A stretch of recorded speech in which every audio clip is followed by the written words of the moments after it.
ஓம் சைராம், ஜெய் சைராம். என் அன்பின் பிரியமே, நானே கதி என்று இருக்கும் உன்னை எப்படி பாதையில் விடுவேன்? இன்னும் சிறிது காலத்தில் நீ எதிர்பார்த்தது உன் கையில் வந்து சேரும். கவலைப்படாதே. மனதில் என்னை நினைத்து நீ தொடங்கும் காரியம் அனைத்தும் நிச்சயம் வெற்றி பெறப்போகிறது. இது உன் தந்தையான என்னுடைய சத்திய வாக்கு. எதுவுமே உன்னை தொந்தரவு செய்ய முடியாமல் நீ எப்போதும் மகிழ்ச்சியாக இருக்கும்போது உன்னுடைய பிரார்த்தனை ஒரு நாள் நிச்சயமாக நிறைவேறும் என் குழந்தையே. நான் எப்போது என் கரம் கொண்டு உன்னை இழுத்து வந்தேனோ மறுகணமே உனக்கு பிடித்த விஷயங்கள், நீ விரும்பிய வாழ்க்கை, நீ விரும்பினாலும் விரும்பாவிட்டாலும் உனக்கு நான் வழங்குவேன். அது என் கடமை. இவைகளை பெறுவதற்கு கால தாமதமாகலாம், ஆனால் அதற்காக நீ காத்திருக்க வேண்டும், பொறுமையாக இருக்க வேண்டும். அவசரப்படக்கூடாது குழந்தையே. நீ என்னை காண்பது எளிதல்ல. பலர் என் வாயிலில் தவம் இருக்கிறார்கள். அப்படிப்பட்ட சூழ்நிலையில் நீ எதற்காக அவசரப்படுகிறாய்? ஏன் இந்த பதட்டம்? பாதுகாப்பு வளையமாக உன்னையே நான் சுற்றி வருகிறேன். உன்னை இதுவரை என் பொக்கிஷமாக வைத்திருக்கின்றேன். நீ விரும்பியபடி வாழ்க்கையை நான் உனக்கு கொடுக்கப் போகிறேன். அதை நீ உதிர்ந்து விடாமல் பக்குவமாக வைத்து கொள்ள வேண்டாமா? புரிந்து கொண்டு வாழ கற்றுக்கொள். நீ எப்போது என்னை முழுவதுமாக புரிந்து கொள்கிறாயோ அப்போதே என் தரிசனமும் பரிபூரண ஆசிர்வாதமும் உனக்கு கிடைக்கும். உன்னை பற்றி யார் எப்படி வேண்டுமானாலும் பேசட்டும், எதை வேண்டுமானாலும் செய்ய முற்படட்டும், எதை பற்றியும் நீ கவலைப்படாதே. நீ எதை செய்ய நினைத்தாலும் நீயாக செய். கூட்டு சேர்ந்து செய்ய முயற்சிக்காதே. உன்னுடைய உழைப்பு வீணாகிவிடும். நீ எதிர்பார்த்தது தடைப்படும். தன்னிச்சையாக செய். உனக்கு பக்கபலமாக உன் தந்தை நான் இருக்கிறேன். உன்னுடைய பாதையில் நீ திடமாக இரு என் குழந்தையே. நான் ஒருவன் இருக்கும்போது யாரையும் தேடி சென்று உன் விருப்பத்தை சொல்ல முயற்சிக்காதே. முதலில் உன் மீது நீ நம்பிக்கை வை. உன் மீது வைக்கின்ற நம்பிக்கையே என் மீது நீ வைக்கின்ற நம்பிக்கையாகும். இனி வரும் தருணத்தில் ஜெயிக்கப் போவது நீயாக இருப்பாய். என்னால் எதுவும் முடியும் என்று நம்பிக்கையோடு இரு. நிச்சயம் அது முடியும். காரணம், உன்னில் இருப்பது நீ அல்ல, நான். உனக்கு பக்கபலமாக உன்னுடைய நிழலாக உன் தந்தையான நான் தான் இருக்கிறேன். ஒன்றை மட்டும் தெளிவாக புரிந்து கொள். மென்மையான மனம் படைத்தவர்கள் மட்டுமே என் பக்தர்களாக முடியும். இவர்கள்தான் எளிதில் கஷ்டப்படுகிறவர்களாக இருக்கிறார்கள். கடவுளால் காக்கப்படுகிற இவர்கள் கடவுள் பெயரால் ஏமாற்றப்படுகிறவர்களாகவும் ஆகிறார்கள். எப்போதும் என் பெயரை நீ உச்சரித்து வா. அதே சமயம் என் பெயரால் தொழில் ஆரம்பிக்கலாம் என முன்பின் தெரியாதவர்கள், புதிதாக அறிமுகமான நபர்கள் கூறினால் கொஞ்சம் எச்சரிக்கையாக இரு. நம் ஆசையினால் நாம் ஏமாறுகிறோம். நப்பாசையினால் நிறைய கிடைக்கும் என நினைத்து இருப்பதை முதலீடு செய்வதாக நினைத்து தந்துவிடுகிறோம். பிறகு உன் தந்தையான என் பெயரிலேயே பழியை போட முயற்சிக்கிறார்கள். எது கிடைக்கிறதோ அதுவே போதும் என நினைத்து கொண்டு இரு. விரைந்து கிடைக்க வேண்டும் என ஒருபோதும் குறுக்கு வழியை நீ நாடாதே. உன்னை படைத்த உன் தந்தையான நான் உன்னை எல்லா நேரங்களிலும் கண்காணித்து கொண்டே இருக்கிறேன் என்பதை அறிந்து கொள். எறும்பின் கால்களில் கட்டப்பட்ட மணியின் ஓசையை கூட துல்லியமாக கேட்கின்ற காதுள்ள நான் உன்னுடைய கூப்பிடுதலை நான் கேட்க மாட்டேனா என்ன? பொறுமையாக இரு. விவேகமாக செயல்படு. மற்றதை உன் தந்தையான நான் பார்த்து கொள்கிறேன். உன் வாழ்க்கையில் வரும் துயரத்திற்கு இன்றோடு கடைசி நாள். புரியவில்லையா? உன் வாழ்க்கையில் இருந்த அத்தனை துயரங்களையும் நான் விலக்கிவிட்டேன். இனி நல்லதுதான் நடக்கும். கவலைப்படாமல் நிம்மதியாக நீ இரு என் குழந்தையே. எங்கே கர்வம் இருக்கிறதோ அங்கே ஞானம் இல்லை என்று அர்த்தம்.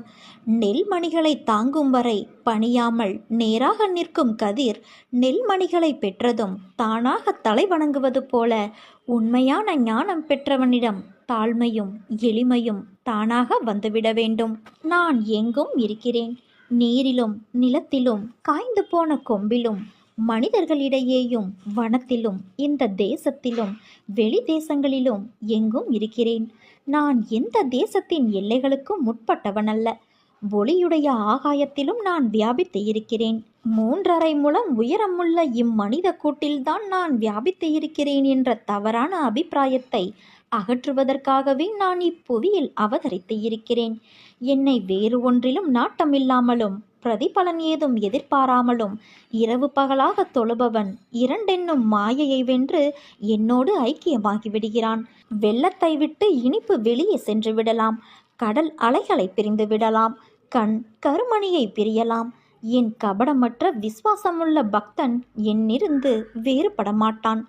ஜனன மரண சூழலிலிருந்து நிச்சயமாக விடுபட வேண்டும் என்று உறுதியாக நினைப்பவன் தர்மசாஸ்திர விதிகளின்படி வாழ்க்கை நடத்த பிரயத்தனம் செய்ய வேண்டும்.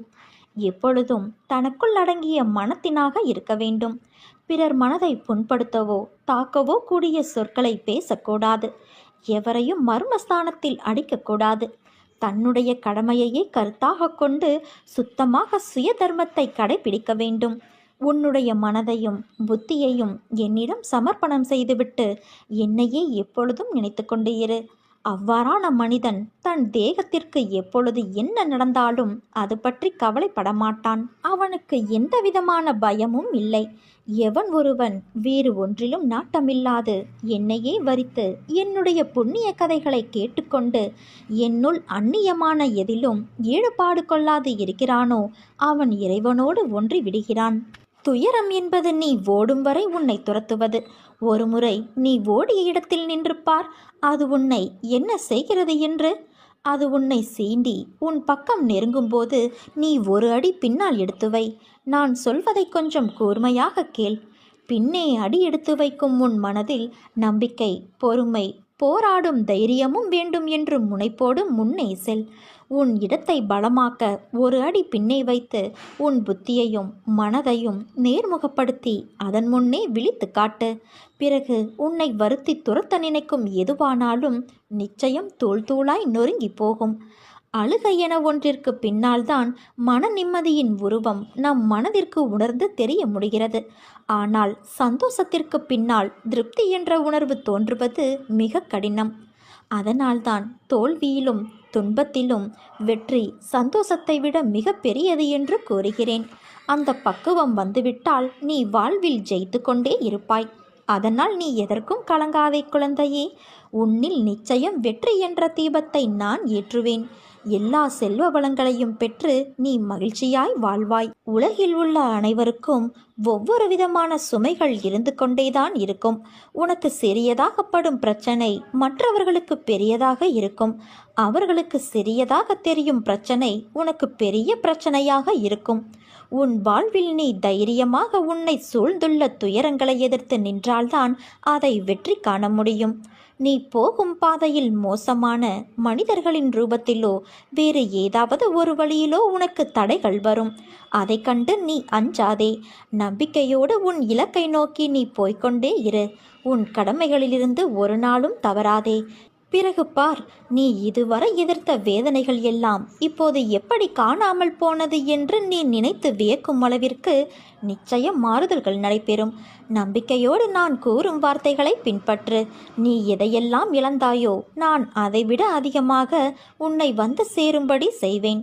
எல்லாம் தெளிவு பெற்று நீ வாழ்வில் முன்னோக்கி மகிழ்ச்சியாய் செல்லும் காலம் வந்து விட்டது. இது உன் அப்பாவின் சத்திய வாக்கு. அனைத்தையும் நான் பார்த்து கொள்கிறேன் என் தங்கமே.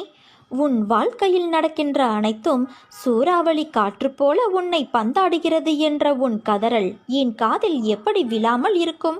உன்னை விட்டு நான் எங்கே செல்வேன்? என் பிள்ளையின் இதயத்தில்தான் என் உயிர் வாழ்கிறது. அப்படி இருக்கையில் நான் எப்படி வெளியேறுவேன்? நான் உன் இதயத்தில் இருப்பதை அறியாமல் இல்லை. கவலைகள், சோகங்கள், வேண்டாத எண்ணங்கள் என்று எல்லா எதிர்மறைகளையும் உள்ளே வைத்து கொண்டு இருக்கிறாய்.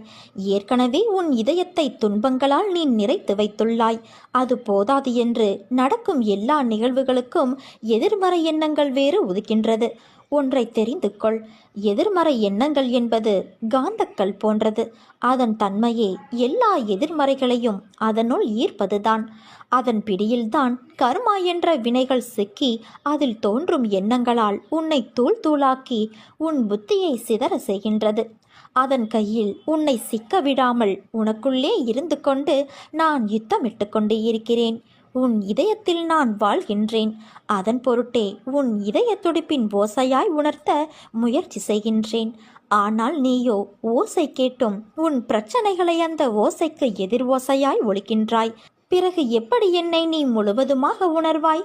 உன் மனதை துன்பம் என்ற திரையை வைத்து போத்தி வைத்துள்ளாய். அதை தூக்கி எறி. அப்போது உன் மனதில் ஒரு பெரிய ஒளிச்சுடர் தெரியும். அதில் ஆனந்தத்தின் அருவியாய் பொழிந்து என்னை நீ பார்ப்பாய். உன் நிம்மதியை உணர்ந்து ஆனந்தத்தை உணர்வாய். நீ நம்பிக்கையோடு இரு, நல்லதே நடக்கும். நல்லவர்கள் கஷ்டப்படுகிறார்கள், கெட்டவர்கள் சந்தோஷமாக இருக்கிறார்கள் என்று வருந்தாதே. எல்லாம் கர்ம வினைதான் காரணம். வினைதான் காரணம் என்றால் அப்பா நீ எதற்கு என்று கேள்வி கேட்கிறாயல்லவா? உன் வினையை எளிதில் கடக்கவும் அதிலிருந்து உன்னை காப்பாற்றுவதும் நானே. நல்லவர்கள் சோதிக்கப்படுவார்கள், ஆனால் வெற்றி பெறுவது உறுதி. கெட்டவர்கள் நிச்சயம் அதற்குரிய கர்மாவை அனுபவித்தேயாக வேண்டும். பக்தி நிறைந்த உன்னுடைய பிரார்த்தனைகள் எப்போதுமே என்னை வந்தடையும் என்பதை நீ மறவாதே. உன் பிரார்த்தனைகள் அனைத்தையும் நான் நிறைவேற்றி தருவேன். என் தங்கமே, உன் மனதில் ஏன் இத்தனை கேள்வியும் கொதிப்பும்? உன் மனதில் இருக்கும் நான் அனைத்தையும் அறிவேன். அது எப்படி? நான் பெற்றெடுத்த பிள்ளை நீ. உன்னை விட்டு நான் எப்படி போவேன் என்று நினைத்தாய்? உன்னை வலுப்படுத்தவே நான் வந்துள்ளேன். நீ என்னை அறிந்தது இந்த ஒரு ஜென்மத்தில்தான். ஆனால் நீ இதுவரை எடுத்த பிறவியிலும் இனி வரப்போகும் பிறவியிலும் நான் உன்னோடுதான் இருப்பேன். உன் உயிரின் அகண்டமாய் உன்னோடு நான் இருப்பேன். உனக்கான எல்லாம் நான் தருவேன். கொஞ்ச காலம் பொறுத்து கொண்டாய், இன்னும் கொஞ்சம் பொறுத்துக்கொள். உன்னை புறக்கணித்தவர் உன்னை தேடி நீ காட்டிய அன்பானது தூய்மையானது என்று உணர்ந்து வருவார்கள். உன் அன்புக்காக ஏங்கி உன் அருமையை புரிந்து கொண்டு வருவார்கள். உன் ரணப்பட்ட மனதிற்கு மருந்தாக உனக்கு நான் சுகம் பெற செய்வேன். இப்போதுள்ள மனநிலை கஷ்டங்களை பார்த்து மரத்து போய் கண்ணீர் வற்றி இருக்கின்றாய். இதை அனைத்தும் நான் மாற்றியமைப்பேன் தங்கமே. நீ என்மேல் கொண்ட பக்தியானது உலகை விட பெரிது. உன்னை என் பிள்ளை என்று சொல்லும்போது ஏற்படும் ஆனந்தத்தை வார்த்தைகளால் சொல்லி உணர வைக்க முடியாது. என் பிள்ளைக்கு வாழ்க்கையில் நல்ல விஷயங்கள் அடியெடுத்து வைக்கும் காலம் வந்துவிட்டது. நீ என் பிள்ளை, அன்புக்கு பெயர் கொண்ட என் பிள்ளை. உன் மனதில் குதர்க்கமான எண்ணங்கள் விழுந்தால் அதை விட்டுவிடு. அதை பெரிதாக எடுக்காதே. மனமும் புத்தியும் நமக்கு பாதி நண்பன், பாதி எதிரி. அதனால் அவற்றை என் பாதத்தில் வைத்துவிடு. அனைத்தையும் நான் பார்த்து கொள்கிறேன் என் தங்கமே. நிறை குறை என எல்லோரிடமும் உண்டு. அதை திருத்த முயற்சி செய். இப்படி குறையோடு இருக்கிறோமே என்று வருத்தப்படாதே. நன்மைகள் என்பது காற்று போல. நாம் ஒருவருக்கு நன்மை செய்தால் அது நிறைய பேருடைய வாழ்க்கைக்கு விடிவெள்ளியாய் இருக்கும். அது தரும் மன நிம்மதியும் நிறைவும் தான் நிரந்தரம். இதை நன்றாக நீ நினைவில் வைத்துக்கொள். ஒரு மனிதன் பிறக்கும் போதே அவன் சுயதர்மமும் பிறந்து விடுகிறது. ஒருவன் எதற்காக படைக்கப்பட்டானோ அதை செய்வது அவன் சுய தர்மம். ஒருவருடைய சுய தர்மம் அவன் உண்மையான இயல்பையும் மனப்போக்கையும் ஒத்து அமைவது. அந்த சுய தர்மத்தை ஒட்டியே அவன் திறமைகளை பெற்றிருப்பான். அதை செய்வதாலேயே அவன் அமைதியடைய முடியும்.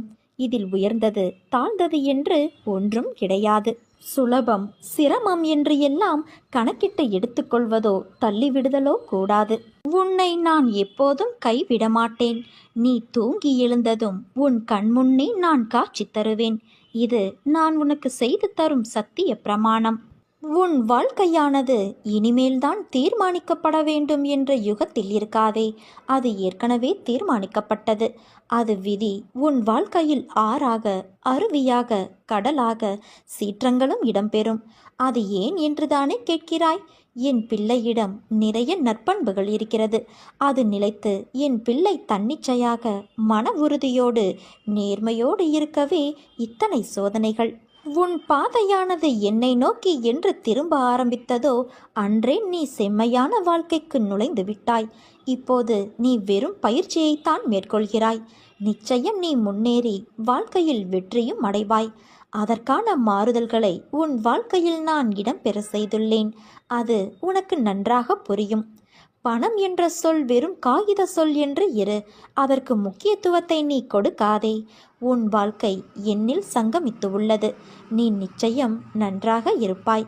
என் அருளும் ஆசியும் உனக்கு எப்போதும் உண்டு என் குழந்தையே. உன் அம்மாவாக நான் எப்போதும் இருப்பேன். நீ படும் துயரமும் அனுபவிக்கின்ற மன இறுக்கமும் அழுகின்ற அழுகையும் என்னை பாடாய்ப்படுத்துகிறது. இனி உன்னை நான் அதிகமாக நேசிக்கப் போகிறேன். இதுவரை உனக்கு நடந்த கெடுபலன்களை மாற்றியமைக்கப் போகிறேன். நீ புத்திசாலியாக இருந்து உன் குடும்பத்தை கட்டி எழுப்பு. உன்னால் மட்டுமே இழந்து போன அனைத்தையும் மீட்டு வர முடியும். வீட்டிற்குள் உட்கார்ந்து வீணாக காலத்தை முடக்காமல் உன் குடும்பத்தை எப்படியெல்லாம் மீட்கலாம் என திட்டமிடு. பிறர் உன்னை கேலி பேசுகிறார்கள், குறை கூறுகிறார்கள், அவமரியாதையாக பார்க்கிறார்கள் என்றெல்லாம் கவலைப்படாதே. அவர்கள் எல்லாம் உன் வளர்ச்சி பிடிக்காமல் மீண்டு வந்து விடுவாய் என்ற பயத்தில் புலம்புகிறார்கள். அவர்களுக்கு எல்லாம் ஒரு புன்சிரிப்பை தவிர வேறு எதையும் காட்டாதே. இழப்பிலிருந்து படிப்பை கற்றுக்கொள். எழுந்து கால் ஊன்றி நில். உன்னால் முடியும். உன்னால் மட்டுமே முடியும். நிச்சயமாக சறுக்கலிலிருந்து மீண்டு நீ சாதிக்கப் போகிறாய். உன்னை இழந்தவர்களும் கைவிட்டவர்களும் கடன் கொடுத்து சுரண்டியவர்களும் கதவை சார்த்தி கொண்டு போனவர்களும் உன்னை பார்த்து பிரமிக்கத்தான் போகிறார்கள். அதுவரை நான் சிறிதும் அயராது உனக்காகவே உழைக்கப் போகிறேன். நான் உன்னை விட்டு விலக மாட்டேன், கைவிடவும் மாட்டேன். நீ மனம் உடைந்து போகாதே குழந்தையே. உன் உடைந்த வாழ்வை அழகான வாழ்வியலாக மாற்றவே உன்னை இறுகப் பற்றி நான் காத்து கொண்டுள்ளேன். உடைந்த உன் வாழ்வை மிகப்பெரிய காரியங்களுக்காக நான் தயார்படுத்துகிறேன். இதயபூர்வமாக ஓம் சாய்ராம் என ஜபித்தால் உன்னுடைய அனைத்து வேண்டுகோள்களையும் நான் கேட்பேன். நீ என்னிடம் வந்தால் உன் துயர் நீக்குவேன், துன்பத்தை களைவேன். எனக்காக நீ துன்பமுற்றோருக்கு உதவினால் உன் இதயத்தில் ஆனந்தத்தையும் அமைதியையும் தருவேன். சந்தனத்தை என் நெற்றியில் பொட்டாக வைத்தால் உன்னை அதிர்ஷ்டசாலியாக்குவேன். உன்னுடைய வாழ்க்கை என்னும் ஓடத்தை என்னிடம் தந்துவிட்டால் இந்த வாழ்வென்னும் கடலை கடக்க நான் உதவி செய்வேன். இன்னும் உன் நிலை இறங்கினாலும் இந்த சாய் இருக்கிறார் என்று இருக்கிறாயே, உன்னை நான் எப்படி கைவிடுவேன்? நீ பார்த்து கொண்டே இரு. உனக்கு கஷ்டங்களை உருவாக்கியவர்கள் கண் பார்க்க உன்னை நான் கோபுரத்தின் உச்சியில் அமர வைக்கத்தான் போகின்றேன். நீ வருத்தப்படுகிற அளவுக்கு எதுவும் நடந்துவிடவில்லை. அனைத்தும் உனக்கு சாதகமாக நான் மாற்றி தருவேன். நீ சற்று பொறுமையாக இருந்தால் மட்டும் போதும். எத்தனை கனவுகள் உன் வாழ்க்கையில்! உன் கனவுகள் எல்லாவற்றையும் நான் அறிவேன் என் தங்கமே. அதை மிக விரைவில் உனக்கு நிஜமாய் நினைவாக்கி கொடுப்பேன். உன்னை மிக விரைவில் வெற்றி கிரீடத்தால் அலங்கரிக்கப் போகின்றேன். அதற்கான வாய்ப்பையும் உனக்கு நான் ஏற்படுத்தி தரப்போகிறேன். உன் மனதில் ஓடும் அனைத்து எண்ண ஓட்டங்களையும் நானே அறிவேன். உன்னை பின்னுக்கு தள்ளும் அனைத்தையும் நான் துரத்தி அடிப்பேன். விதி என்னும் காற்று வீசுவதால் நெருப்பானது அங்கும் இங்கும் ஆடிக்கொண்டு இருக்கிறது. இப்போது உன் விதியின் விளையாட்டை ஆடும் வசம் உன் சாயப்பா. அதை போராடி அழுகையும் துன்பமாய் வந்த போதிலும் என் நாமத்தை உச்சரித்து அதில் நீ நிலை பெற்று உறுதி பூண்டாய். என்னிடம் என் குழந்தையாகவே ஆகிவிட்டாய். மாயையும் விதியும் உன்னை ஆட்டுவிக்கும் போது நீ கலங்குவதை பார்த்து என் மனம் துடிக்கின்றது. இனி உன்னை நான் கலங்க வைக்க மாட்டேன். நீ என்னை சாயப்பா என்று அழைக்கும்போது உன் மனதில் எழும் அன்பு என் மனதில் நூற்றுக்கணக்கான விதம் அதிகரித்துவிட்டது. என் குழந்தையின் கையை நான் பிடித்திருக்கிறேன். பிறகு எப்படி உன்னை விட்டு நான் நகர்வேன்? உனக்கும் எனக்கும் பூர்வ ஜென்ம புண்ணியம் இல்லை என்றால் நாம் வாழும் வாழ்க்கைக்கு அர்த்தமில்லாமல் போய்விடும். உனக்கு குருவாக இருப்பது கூட அர்த்தமில்லாமல் போய்விடும். நீ செய்த தவறுகள் பாவங்கள் அனைத்தும் பூர்வ ஜென்ம புண்ணியத்தின் காரணமாக மன்னித்து உன்னை அதிலிருந்து விடுவித்து உன்னை எனது பக்தனாக செய்திருக்கின்றேன். என்றைக்கு என் பெயரை சொல்ல ஆரம்பித்தாயோ அன்றைக்கே உன் பாவங்கள் அனைத்தும் தொலைந்து விட்டன. கெட்ட காலம் அனைத்தும் முடிந்து விட்டன. என்னை நம்பாமல் இருக்கிறவர்கள் என்னை நம்புகிறேன் என உதடுகளால் சொல்லி உள்ளத்தால் தள்ளி நிற்கிறார்கள். நான் வியக்கும் வகையில் என் சொல் கேட்டு நட்புடன் அன்புடன் கோபங்கள் தவிர்த்து நடந்து கொள். நான் உன்னை உயர்த்தி காட்டுகிறேன். எவையெல்லாம் உனக்கு மகிழ்ச்சியை கொடுக்குமோ அவை அனைத்தையும் உனக்கு நான் கிடைக்கச் செய்வேன். உன்னுடைய விருப்பங்கள் ஒரு கணமும் தாமதமின்றி நிறைவேறும். சத்குரு என்பவர் தம் மீது எப்போதும் அசைக்க முடியாத நம்பிக்கை கொண்டவர்களை கங்கணம் கட்டிக்கொண்டு காப்பாற்றுவார் என்பது நிச்சயம் உனக்கு தெரியுமல்லவா? இதை மனதிற்கொண்டு ஒவ்வொரு பக்தரும் முழுமையான பக்தியையும் அசையாத நம்பிக்கையையும் கொண்டு மனதை கட்டுப்படுத்தி ஒருமுகமான சிந்தனையுடன் என்னை நோக்கி ஆத்மார்த்தமான பிரார்த்தனை செய்தால் உன் அபாயங்கள் எல்லாம் நொடி பொழுதில் நீக்கப்படும். புன்னகை பூக்கும் என் முகத்தை ஒரு நாள் உன் கவனத்தை உன் எண்ணங்களிலிருந்து திருப்ப வைத்து நீ மெய்சிலிர்க்கும்படி நீ விரைவில் காண்பாய்.